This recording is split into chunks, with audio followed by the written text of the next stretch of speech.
உலக மக்கள் அனைவருக்கும் வணக்கம். இப்போது நாம் இவ்வாரத்தின் ராசி பலன்களை பார்ப்போம். முதலில் இவ்வாரத்தின் கிரகநிலைகள். ரிஷபத்தில் குரு, செவ்வாய், கடகத்தில் சூரியன், சுக்கிரன், புதன், கன்னியில் கேது, கும்பத்தில் சனி வக்ரம், மீனத்தில் ராகு. முதலில் மேசம். ராசிநாதன் செவ்வாய் குருவோடு பலமாக இருப்பதால் கவலைகள் குறையும். தொழிலில் கவனம் அதிகரிக்கும். உத்தியோகத்தில் நல்ல பெயரை வாங்கும் வாய்ப்பும் பொருளாதார நிலை மேம்பாடும் கிடைக்கும். சுக்கிரன் சுகஸ்தானத்தில் இருப்பதால் செல்வாக்கும் சொல்வாக்கும் உயரும். லாபஸ்தானத்தில் சனி இருப்பதால் தொழில் வெற்றிகள் உங்களை தேடி வரும். ஆன்மீக நாட்டம் அதிகரிக்கும். கலைஞர்களுக்கு வாய்ப்புகள் அதிகரிக்கும். விரயஸ்தானத்தில் ராகு இருப்பதை கவனத்தில் கொள்ளுங்கள். செலவுகளை ஒரு முறைக்கு இருமுறை யோசித்து செய்யுங்கள். செவ்வாய் வாக்குஸ்தானத்தில் இருப்பதால் பேச்சின் மொழியை கவனத்தோடு கையாளுங்கள். பணிச்சுமை அதிகரிக்கும். தொழிலகத்தில் சில பிரச்சனை செய்வார்கள். பணம் கொடுக்கல் வாங்கல்களில் சிக்கல்கள் வரலாம். பரிகாரம்: செவ்வாய்க்கிழமை அருகிலுள்ள முருகன் கோயிலுக்கு சென்று விளக்கேற்றுங்கள். உங்களது வினைகள் தீரும். காரிய வெற்றி கிடைக்கும். அடுத்தது ரிஷபம். ராசிநாதன் சுக்கிரன் வெற்றி ஸ்தானத்தில் சூரியனோடு இணைந்திருக்கின்றார். இதனால் பொருளாதார நிலை மேம்படும். குடும்பத்தில் மகிழ்ச்சி கிடைக்கும். தொழில் ஸ்தானத்தில் பலமாக சனி அமர்ந்திருப்பதால் வருமானம் நன்றாக இருக்கும். மருத்துவ செலவுகள் குறையும். 11ஆம் இடத்தில் ராகு இருப்பதால் வெளிநாடு செல்லும் வாய்ப்புகள் உண்டு. சூரியன் 3ஆம் இடத்தில் இருப்பதால் தடைபட்ட அரசாங்க காரியங்கள் உங்களுக்கு சாதகமாக அமையும். தங்கம், வெள்ளி முதலியவற்றில் முதலீடு செய்யும் வாய்ப்பும் உண்டு. ஜென்மகுரு நடப்பதால் சில மன கஷ்டங்கள் எட்டி பார்க்கும். சேமிப்பு கரையும். கணவன் மனைவிக்குள் தேவையற்ற கருத்து உரசல்கள் ஏற்படும். பிள்ளைகளால் பிரச்சனை உண்டு. வீண் பதட்டம் கொள்ள வேண்டாம். பரிகாரம்: அரசு மரத்தடி விநாயகரை வணங்கி அருள் பெறுங்கள். அடுத்தது மிதுனம். ராசிநாதன் புதன் 2ஆம் இடத்தில் சூரியனோடும் சுக்கிரனோடும் இணைந்திருக்கின்றார். அவர் சுகஸ்தானத்துக்கு உரியவர். சுகஸ்தானத்துக்கு 11ஆம் இடத்தில் அவர் இருப்பதால் சுகம் பலப்படும். மகிழ்ச்சி உண்டாகும். தேவைக்கேற்ற வருமானம் வந்துவிடும். திட்டமிட்ட காரியங்கள் நன்றாக நடக்கும். குடும்ப முன்னேற்றம் கருதிய முயற்சிகள் வெற்றியடையும். தொழிலில் புதிய ஒப்பந்தங்கள் வந்து சேரும். இடம் வாங்கவோ விற்கவோ ஏற்ற நேரம். உடல் ஆரோக்கியம் அதிகரிக்கும். மனதில் இருந்த குழப்பங்கள் விலகும். இல்லத்தில் சுபகாரியங்கள் நடைபெறுவதற்கான வாய்ப்பு உண்டு.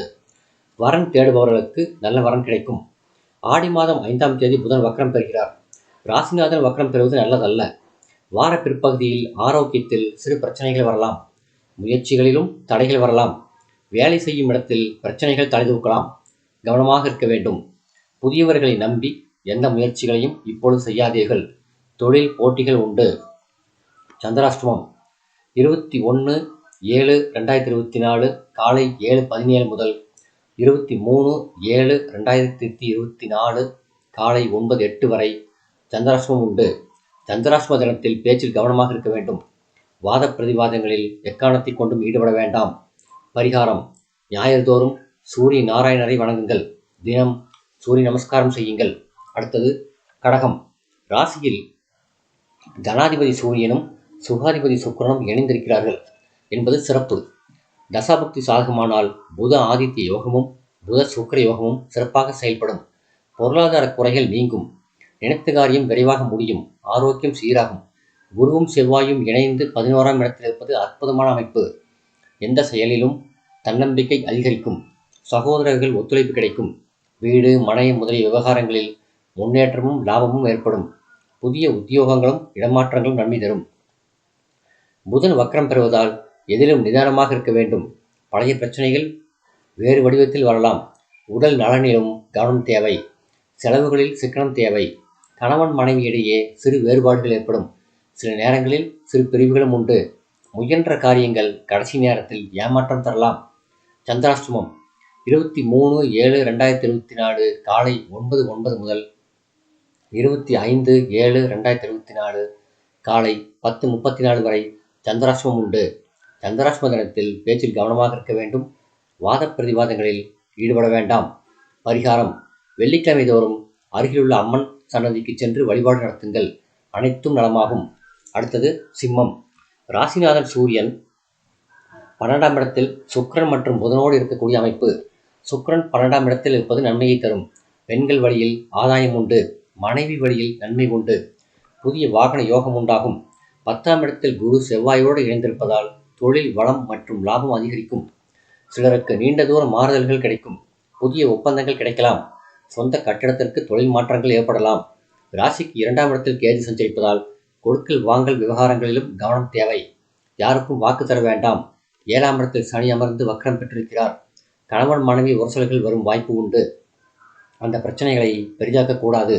8ஆம் இடத்தில் ராகு இருப்பதும் ஒரு பின்னடைவுதான். உடல் நலன் சார்ந்த விஷயத்தில் முன்னெச்சரிக்கையுடன் செயல்பட வேண்டும்.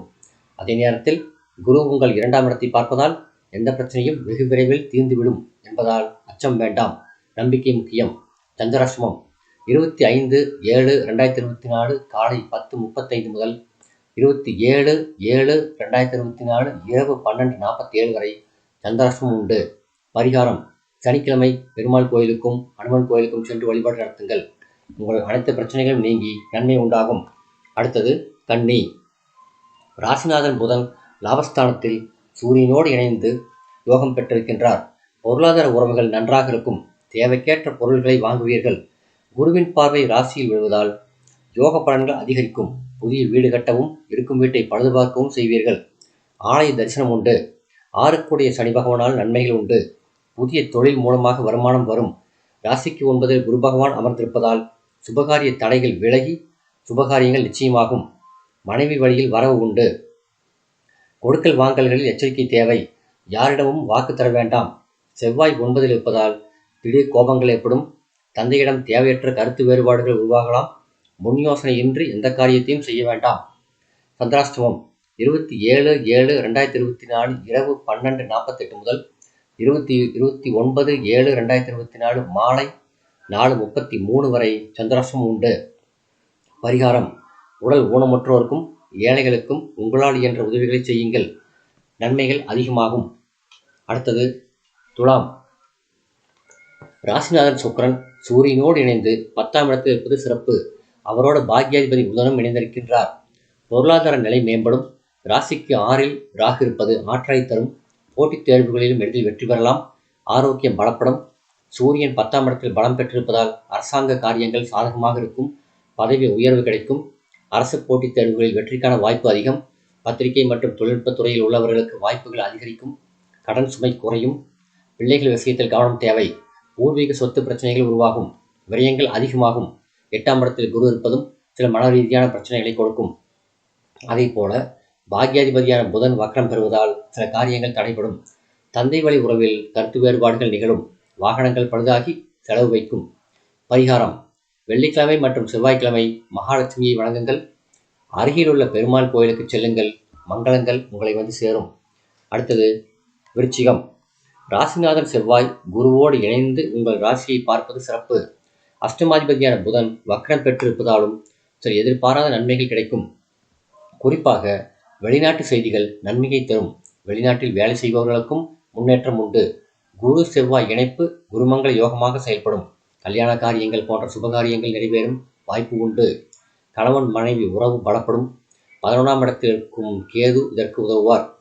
5ஆம் வீட்டில் ராகு இருப்பதால் பிள்ளைகள் விஷயத்தில் பிரச்சனைகள் வரலாம். அரசாங்க காரியங்கள் தாமதமாகும். வாக்குவாதங்கள் உருவாகி மனக்கவலையை வளர்க்கும்.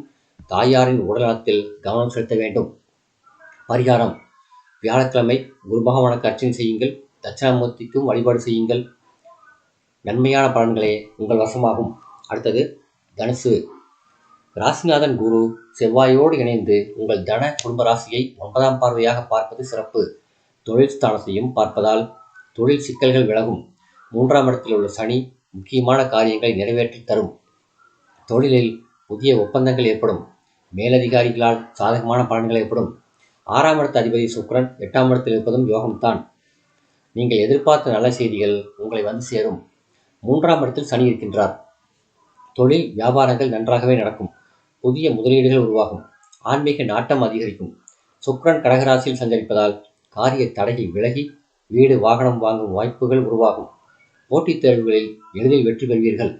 6ஆம் இடத்தில் குருவோடு இணைந்த செவ்வாய் இதற்கு உதவுவார். சூரியன் அஷ்டமஸ்தானத்தில் இருக்கின்றார். உஷ்ண வியாதிகள் வரும் வாய்ப்பு அதிகம். கவனம் தேவை. தந்தையோடு கருத்து வேறுபாடுகள் உருவாகி மன அமைதி கெடலாம். 4ஆம் இடத்தில் உள்ள ராகு வாகனங்களை பழுதாக்கி செலவு வைக்கலாம். தாயாரின் உடல்நலத்திலும் கவனம் தேவை. புதிய முதலீடுகள் இப்பொழுது வேண்டாம். பரிகாரம்: வியாழக்கிழமை அருகிலுள்ள ராகவேந்திரர் ஆலயத்துக்கு செல்லுங்கள். முதியவர்களுக்கும் ஏழைகளுக்கும் முடிந்த அளவு உதவுங்கள். அடுத்தது மகரம். குரு பார்க்க கோடி புண்ணியம் என்பார்கள். உண்மையில் குரு உங்கள் ராசியை பார்ப்பதால் தடைகள் விலகும், கஷ்டங்கள் குறையும், திருமண முயற்சிகள் கைகூடும், வேலைகள் சுறுசுறுப்பாகும், சகோதர ஆதரவு உண்டு. குரு பகவான் 5ஆம் இடத்தில் இருப்பது அற்புத ஆற்றலை தரும். சுபகாரிய முயற்சிகள் வெற்றியடையும். குரு உங்களுக்கு தைரியத்தையும் வெற்றியையும் தருவார். அரசாங்க காரியங்கள் வெற்றிகரமாக முடியும். சுக்கிரன் சற்று பலக்குறைவாக இருப்பதால் கணவன் மனைவி உறவுகள் எச்சரிக்கையோடு கையாள வேண்டும். முன்கோபம் அதிகரிக்கும். பண விவகாரங்களில் ஜாக்கிரதையாக இருக்க வேண்டும். கொடுக்கல் வாங்கல்களில் குழப்பங்கள் வந்து மனமீதி கடலாம். 9ல் கேது சஞ்சரிக்கிறார். அதிகமான பயணங்கள் ஏற்படும். 22/7/2024 முதல் 24/7/2024 வரை ராசிக்குள் சந்திரன் நுழைகிறார். ராசிக்குள் சந்திரன் நுழையும் வேளையில் எந்த புது காரியங்களையும் ஆரம்பிக்க வேண்டாம். பரிகாரம்: அருகிலுள்ள சிவன் கோயிலுக்கு சென்று விளக்கு போடுங்கள். நன்மைகள் சேரும். அடுத்தது கும்பம். சூரியன் 6ஆம் இடத்தில் கடகராசியில் சஞ்சரிப்பது நல்ல வாய்ப்புகளை வழங்கும். அரசாங்க காரியங்கள் அனுகூலமாகும். குரு செவ்வாய் இணைந்து சுகஸ்தானத்தில் இருப்பதால் குருமங்கள யோகம் ஏற்படுகிறது. சுபகாரிய பேச்சுக்கள் கைகூடி வரும். இடம் வாங்குவது, வீடு கட்டுவது போன்றவற்றில் கவனம் செலுத்துவீர்கள். சகோதர ஒத்துழைப்பு கிடைக்கும். குருவின் பார்வை தொழில் ஸ்தானத்தில் இருப்பதால் தொழிலில் அதிக கஷ்டமின்றி நடக்கும். ஓரளவு லாபமும் எதிர்பார்க்கலாம். நல்லவர்கள் உதவுவார்கள். சுக்கிரன் 6ஆம் இடத்தில் பலவீனப்பட்டிருப்பதால் பெண்களால் அவப்பெயர் வரக்கூடும் என்பதால் கவனம் தேவை. ஜென்மச்சனி நடந்து கொண்டிருக்கிறது என்பதை மறந்துவிட வேண்டாம். எதிலும் முன் யோசனையுடன் செயல்படுங்கள். 2ஆம் இடத்தில் உள்ள ராகு உங்கள் கை காசை கரைத்து விடுவார். அவசரப்பட்டு எந்த செலவுகளையும் செய்துவிட வேண்டாம். பரிகாரம்: 24/7/2024 முதல் 26/7/2024 வரை ராசிக்குள் சந்திரன் நுழைகிறார். ராசிக்குள் சந்திரன் நுழையும் வேளையில் மசாலா உணவுகளையும் காரமான உணவுகளையும் அறவே தவிர்க்க வேண்டும். பரிகாரம்: பிரதோஷ விரதம் தவறாது கடைபிடியுங்கள். லட்சுமி நரசிம்மரை வணங்குங்கள். வாழ்வில் உங்களது அனைத்து துன்பங்களும் குறையும். அடுத்தது மீனம். ராசிக்கு 5ஆம் இடத்தில் சுக்கிரன் பலமாக இருக்கின்றார். இதுவரை ஏதோ ஒரு குழப்பத்தில் இருந்த மனது சற்று தெளிவடையும். தொழில் வியாபாரங்கள் நல்ல முறையில் நடக்கும். புதிய வண்டி வாகனங்கள் வாங்கும் யோகமும் உண்டு. செவ்வாய் 3ஆம் இடத்தில் குருவோடு அமர்ந்திருப்பதால் போட்டித் தேர்வுகளில் வெற்றி பெறுவீர்கள். பார்த்துக்கொள்ளலாம் என்ற துணிச்சலோடு இருப்பீர்கள். விலகிச் சென்ற உடன்பிறப்புகள் உங்களோடு வந்து சேருவார்கள். சனி விரயஸ்தானத்தில் இருப்பதால் வருமானம் அதிகரித்தாலும் கூடுதல் செலவுகள் ஏற்படும். ராசிக்குள் ராகுவும் கலத்திரஸ்தானத்தில் கேதுவும் இருப்பதால் கணவன் மனைவி உறவு சிக்கல்கள் ஏற்படலாம். கோபப்பட வேண்டாம். சற்று ஆலோசனை செய்து வார்த்தைகளை பிரயோகித்தால் கஷ்டங்களை தவிர்த்துக் கொள்ளலாம். 7ஆம் இடத்தில் கேது இருப்பதால் ஏதாவது கற்பனையான விஷயத்தை மனதில் வைத்துக் கொண்டு புழுங்குவீர்கள். அதனால் உங்களது மன அமைதி கெடும். 26/7/2024 முதல் 28/7/2024 வரை ராசிக்குள் சந்திரன் நுழைகிறார். ராசிக்குள் சந்திரன் நுழையும் வேளையில் புதிய காரியங்களை தொடங்காதீர்கள். பரிகாரம்: பௌர்ணமி விரதத்தை கடைபிடியுங்கள். இந்த வீடியோ உங்களுக்கு பிடிச்சிருந்தால் லைக் பண்ணுங்க, ஷேர் பண்ணுங்க, சப்ஸ்கிரைப் பண்ணுங்க. நன்றி.